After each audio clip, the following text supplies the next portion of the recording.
تو پھر یہ جو دیت ہے وہ فقیہ کے پاس یعنی امام زمانہ کا یہ حصہ ہے تو فقیہ کو دینا کیا ہو جائے گا، یہ ضروری ہو جائے گا۔ دیت دینا واجب ہے، ہم نے عرض کیا ہے کہ اگرچہ شرعی طور پہ بچے کا گرانا جائز ہی کیوں نہ ہو،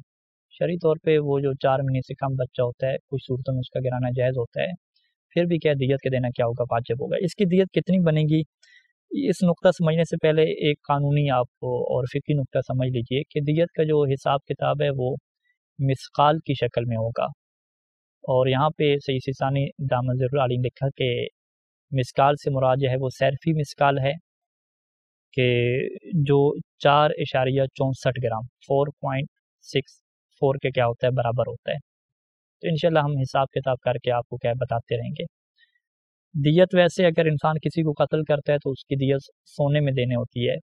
لیکن یہاں پہ سیستانی نے کہا کہ سونے میں اگر دینا چاہے تو وہ بھی جائز ہے، لیکن اگر چاندی میں دے دے تو وہ بھی کیا ہے، کافی ہے دینا۔ اب یہاں پہ ہم ترتیب سے شروع کرتے ہیں کہ دیت جو ہے وہ کتنی ہوگی اور کیسے ہوگی۔ اگر تو جو ہے وہ بچے کے اندر جان آ چکی ہو اور کیا ہے اسے قتل کیا جائے اور ایبورشن کروایا جائے اس کا، تو پھر اس صورت میں اگر تو وہ لڑکا تھا تو پھر اس کی دیت کتنی ہوگی، 5250 مثقال ہوگی، اور 5250 مثقال چاندی کے دینے ہوں گے۔ اور اگر وہ لڑکی تھی تو پھر یہ دیت کیا ہو جائے گی، آدھی ہو جائے گی، یعنی 5250 مثقال کی بجائے یہ 2625 مثقال چاندی کے ہو جائیں گے۔ یہ اس صورت میں ہے کہ جب 4 مہینے کیا ہے اس کے مکمل ہو چکے ہوں یا اس کے اندر کیا روح آ چکی ہو، جو کہ 3 مہینے کے بعد بھی آ سکتی ہے۔ اور اگر وہ ایسا بچہ ہو کہ جس کے اندر روح نہیں آئی ابھی تک، یعنی 3 ماہ سے تھوڑا ہو یا 3 ماہ سے زیادہ ہو لیکن روح ابھی تک نہ آئی ہو اس کے اندر، پھر یہاں پہ کیا ہے اس کے کچھ سٹیپ ہیں کہ وہ کس حالت میں تھا اور اس کی کتنی دیت بنتی ہے۔ تو یہاں پہ لکھا کہ اگر وہ نطفہ کی حالت میں ہو، اور یہاں پہ مشہور فقہا یہ کہتے تھے کہ اگر وہ 40 دن کا ہے، یعنی 40 دن کا جو حمل ہوتا ہے اسے کہتے ہیں کہ نطفہ کی حالت میں ہے، تو اس صورت میں اس کی دیت یعنی 487 گرام کیا ہے چاندی کے بنتے ہیں۔ اور اگر کیا ہے وہ نطفہ کی حالت میں نہ ہو بلکہ علقہ کی حالت میں ہو، جس سے ہم کہتے ہیں خون کا کیا لوتھڑا، اور یہ مشہور فقہا کے مطابق پہلے 40 دن کے بعد جو دوسرے 40 دن ہوتے ہیں یہ وہ حالت ہوتی ہے خون کے لوتھڑے کی۔ اگر اس کو گرایا تو پھر اس کی دیت جو ہے وہ 210 مثقال ہوگی۔ 210 مثقال کو اگر آپ گرام میں کنورٹ کریں تو 974 گرام چاندی کے یہ بنیں گے۔ اور جو تیسرا مرحلہ ہے کہ جسے مضغہ کہتے ہیں عربی میں، یعنی گوشت کا ایک بنچ، پہلے کہا خون کا لوتھڑا اور دوسری طرف کیا ایک گوشت کا کیا لوتھڑا، گوشت بنا ہوا۔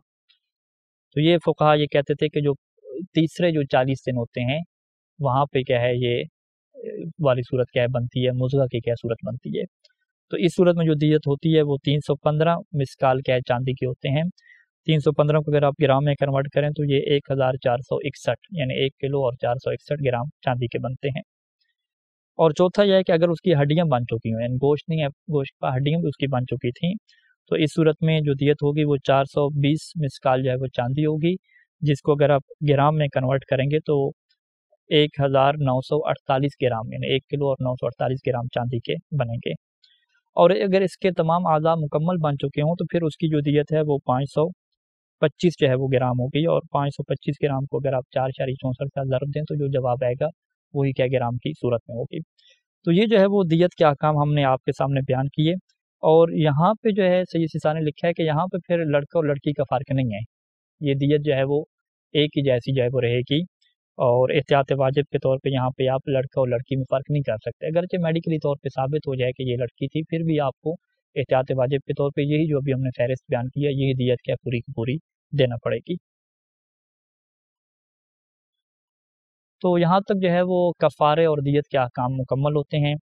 اور آپ کے سامنے کچھ سوالات اسی درس سے۔ پہلا سوال کہ حمل گرانے پر کفارہ کس بندے کے اوپر آتا ہے، اس کا قانون کیا ہے فقہ میں، کہ کون ہوتا ہے کہ جس کے اوپر کفارہ دینا واجب ہوتا ہے۔ دوسرا سوال کہ اگر حمل گرانا شرعی طور پر جائز ہو تو کیا تب بھی کفارہ واجب ہوتا ہے، اس میں سے عیسانی کا کیا موقف ہے اس کو بیان کریں۔ اور حمل گرانے کی دیت کس پر واجب ہوتی ہے، یہاں پہ کیا قانون ہوگا۔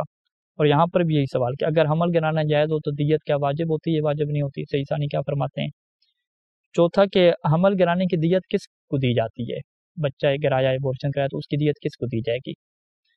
اور پانچواں ہے کہ دیت کی تفصیل آپ بیان کریں، اور چھٹا یہ ہے کہ کفارہ کس طرح ادا کیا جاتا ہے اس کی تفصیل بیان کیجیے۔ صلی اللہ علی محمد وعلی اجمعین، والسلام علیکم ورحمۃ اللہ وبرکاتہ۔